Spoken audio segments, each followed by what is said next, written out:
হাদি হত্যার বিচার তো আমাদের সকলের মানে কি বলবো প্রাণের দাবি। আমার বিশ্বাস যারা এখানে সশরীরে আসেন না, সেই বাংলাদেশের সকল স্বাধীনতা প্রিয় মানুষ যারা বাংলাদেশকে ভালোবাসেন তারা এই হত্যার বিচার চান।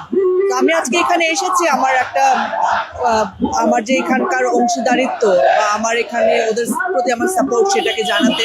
কিন্তু এটা খুবই দুঃখজনক যে এখনো হাদি হত্যার যে যারা অপরাধী তাদেরকে সরকার ধরতে পারেনি এবং এখনো পর্যন্ত জনগণকে মাঠে নেমে এই শীতের মধ্যে শিশু, নারী, বৃদ্ধ সকলে মিলে এই হত্যার বিচার চাইতে হচ্ছে এখনো। সেটা একটা আমার কাছে মনে হয় যে সেটা বাংলাদেশের জন্য দুঃখজনক এবং এটার হত্যার বিচার যত তাড়াতাড়ি হবে বাংলাদেশ তত দ্রুত কলঙ্কমুক্ত হবে এবং নতুন বাংলাদেশের যে কথা আমরা বলি সেটা সত্যিকার অর্থে প্রমাণিত হবে যে এটা সত্যিকার অর্থে একটা নতুন বাংলাদেশ। মানে আমরা তো আসলে জানি না দেশের বাইরে নাকি দেশের ভেতরে, কিন্তু আমরা জানতে চাই সে আসলে কোথায় আছে। পৃথিবীর যে প্রান্তেই থাকুক না কেন, বাংলাদেশের ভেতরে কোনো গর্তেই থাকুক আর বাইরেই কোনো থাকুক, সেটা তো আসলে আমাদের দেখার বিষয়।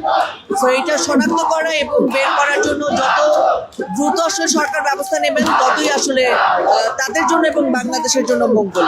হাদি হত্যার বিচার না হয়ে যেতে পারবে না আসলে বাংলাদেশের মাটিতে এই হত্যার বিচার হতেই হবে।